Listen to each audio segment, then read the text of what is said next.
Assalamualaikum warahmatullahi wabarakatuh.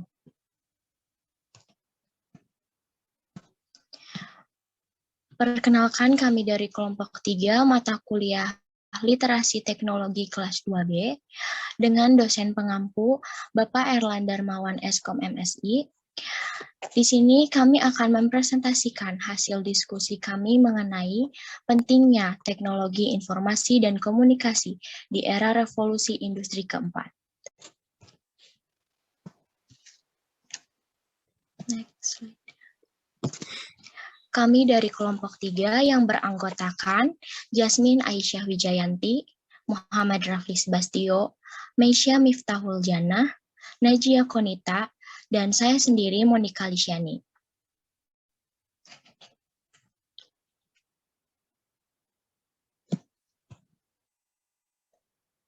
Next slide. Berikutnya yaitu daftar isi materi yang akan kami sampaikan, yaitu industri keempat, Internet of Things. Selanjutnya, komponen teknologi di era revolusi industri keempat. Selanjutnya, pentingnya teknologi di revolusi industri keempat. Dan yang terakhir, faktor penggerak untuk menyambut industri keempat di Indonesia.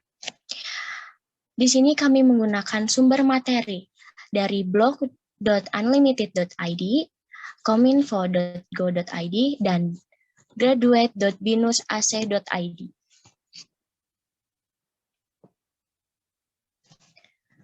Dan untuk pemateri pertama akan disampaikan oleh Jasmine, pemateri kedua yaitu Meisya, pemateri ketiga Rafli, dan pemateri keempat Najia, dan kesimpulan akan disampaikan oleh saya sendiri, Monika.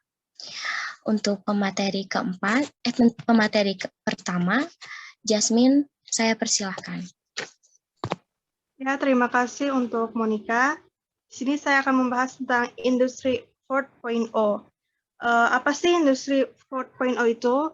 Jadi, industri 4.0 diartikan sebagai fase baru pada revolusi industri yang berfokus pada interkoneksi, otomasi machine learning, dan juga real-time data. Terkadang industri ini juga dimaksudkan sebagai era Internet of Things atau singkatannya IoT atau juga Smart Manufacturing. Jadi si industri 4.0 ini menggabungkan praktik produksi fisik dengan teknologi digital yang pintar, machine learning, dan big data untuk menciptakan ekosistem yang dapat terhubung lebih baik untuk beberapa hal, yaitu contohnya untuk manufacturing dan manajemen rantai pasokan. Inilah mengapa teknologi berperan penting dalam revolusi industri. Next slide. Jadi singkatnya itu industri 4.0 adalah tentang transformasi digital. Era industri ini akan memungkinkan otomatisasi peralatan-peralatan dengan sistem gabungan yang dapat bekerja satu sama lain. Teknologi ini juga membantu memecahkan masalah dan melacak proses, sekaligus meningkatkan produktivitas dalam bisnis dan manufaktur di berbagai skala. Tentunya, penerapan industri ini diharapkan akan meningkatkan produktivitas demi hajat hidup orang banyak. Selanjutnya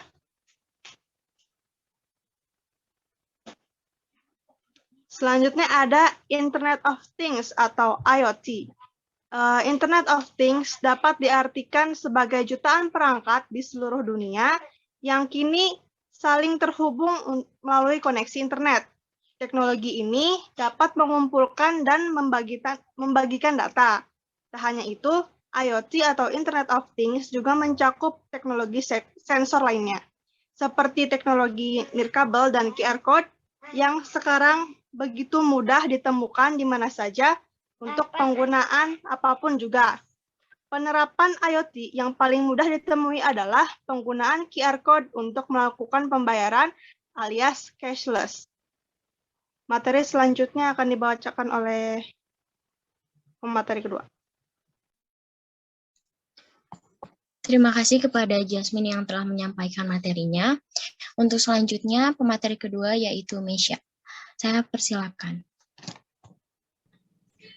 Terima kasih kepada moderator. yang sudah mempersilahkan saya untuk melanjutkan materi. Jadi di sini saya akan menyampaikan materi pertama mengenai komponen teknologi di era revolusi industri 4.0. Yang pertama ada artificial intelligence. Kecerdasan buatan atau artificial intelligence mendeskripsikan komputer yang dapat berpikir layaknya manusia. Contohnya seperti mengenali pola yang kompleks, memproses informasi, menarik kesimpulan, dan membuat rekomendasi. Artificial intelligence dapat digunakan pada banyak hal dalam kehidupan, mulai dari menemukan pola di data yang tidak terstruktur hingga mengaktifkan koreksi otomatis di smartphone Anda. Lalu yang kedua ada blockchain. Blockchain adalah cara yang aman, terdesentralisasi dan transparan untuk merekam serta berbagi data, tanpa harus bergantung pada perantara pihak ketiga. Mata uang digital Bitcoin adalah pengaplikasian blockchain yang paling terkenal. Tetapi, tentu bukan itu saja kegunaan blockchain. Teknologi ini dapat digunakan untuk hal lain, seperti membuat rantai pasokan yang mudah dilacak, mengamankan data medis sensitif secara anonim, hingga untuk memengarangi penipuan. Lalu yang ketiga ada cloud computing. Teknologi komputasi terbaru membuat komputer menjadi lebih pintar.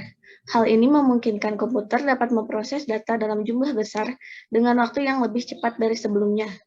Karena itu, teknologi cloud computing memungkinkan pengguna untuk menyimpan dan mengakses informasi dengan aman, dari mana saja dan kapan saja menggunakan internet. Tidak berhenti di situ saja, saat ini juga sedang dikembangkan teknologi bernama komputasi kuantum yang dirancang untuk membuat komputer menjadi jutaan kali lebih kuat. Komputer jenis ini berpotensi untuk dapat melakukan banyak hal, seperti meningkatkan kecerdasan buatan, membuat model data kompleks, dan mempercepat penemuan material baru.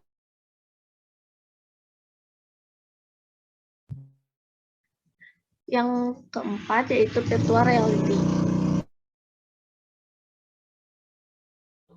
Teknologi virtual reality menawarkan pengalaman digital yang menakjubkan menggunakan headset VR yang memsimulasikan dunia nyata. Sedangkan augmented reality menggabungkan dunia digital dengan dunia fisik. Salah satu contoh penggunaannya yang paling mudah adalah aplikasi Google Translate di smartphone.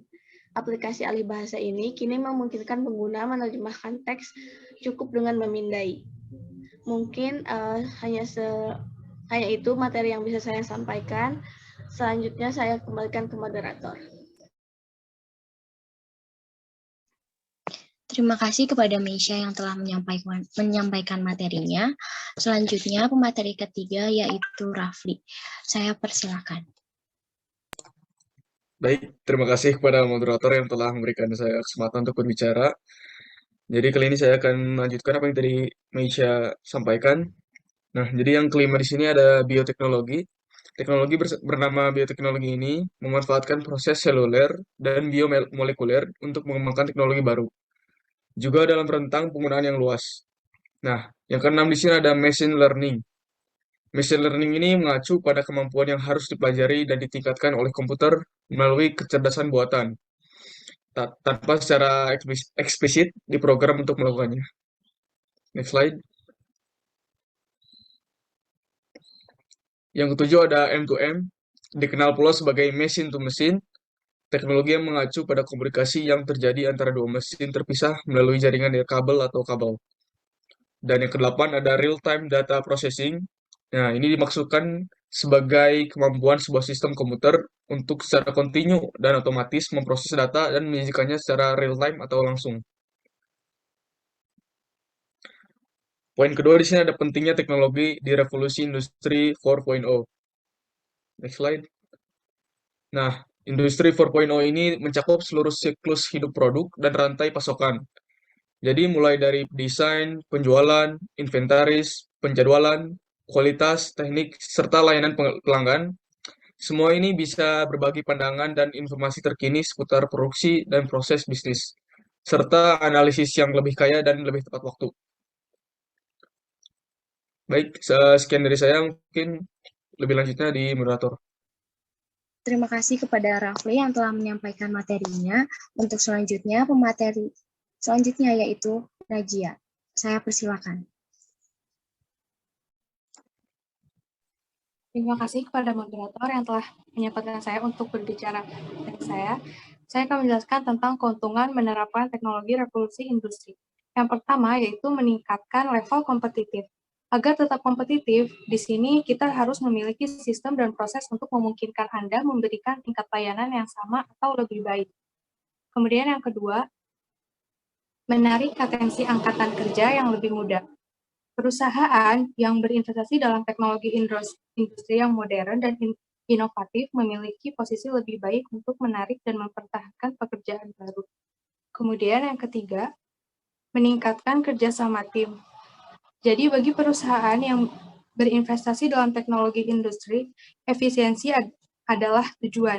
Ia dapat membantu meningkatkan efisiensi, memperkuat kinerja antar departemen, dan memungkinkan pihak-pihak terkait untuk membuat keputusan yang lebih baik. Dan yang terakhir adalah meminimalkan potensi masalah yang timbul. Jadi penting sekali teknologi di revolusi industri itu adalah dapat berkontribusi meminimalkan masalah yang besar. Analisis prediktif, data real-time, sistem yang tersambung ke jaringan internet, dan otomatisasi adalah kuncinya. Kemudian, saya akan menjelaskan tentang faktor-faktor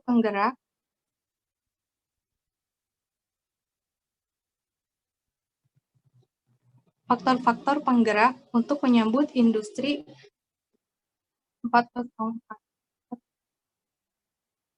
Yang pertama yaitu melakukan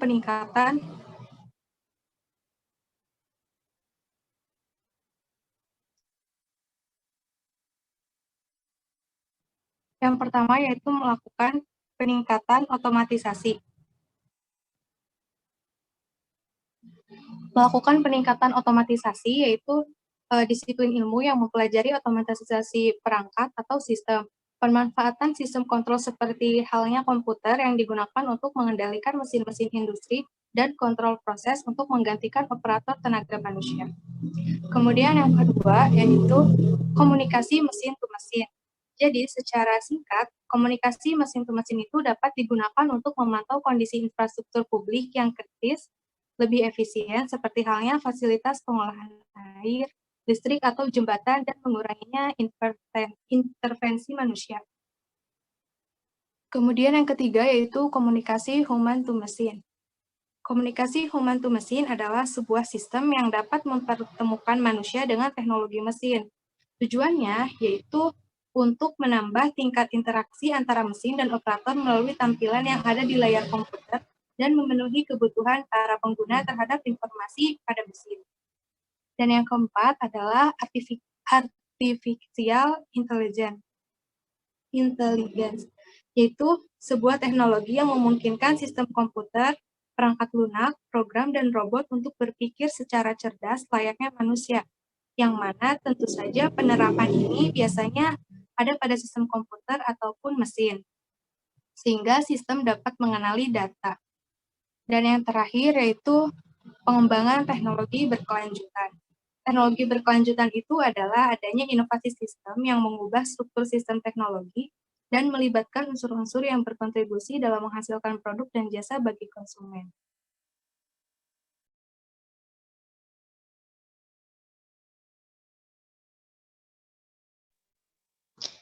Terima kasih kepada Najia yang telah menyampaikan materinya. Selanjutnya, di sini saya akan menyampaikan kesimpulan dari materi kali ini.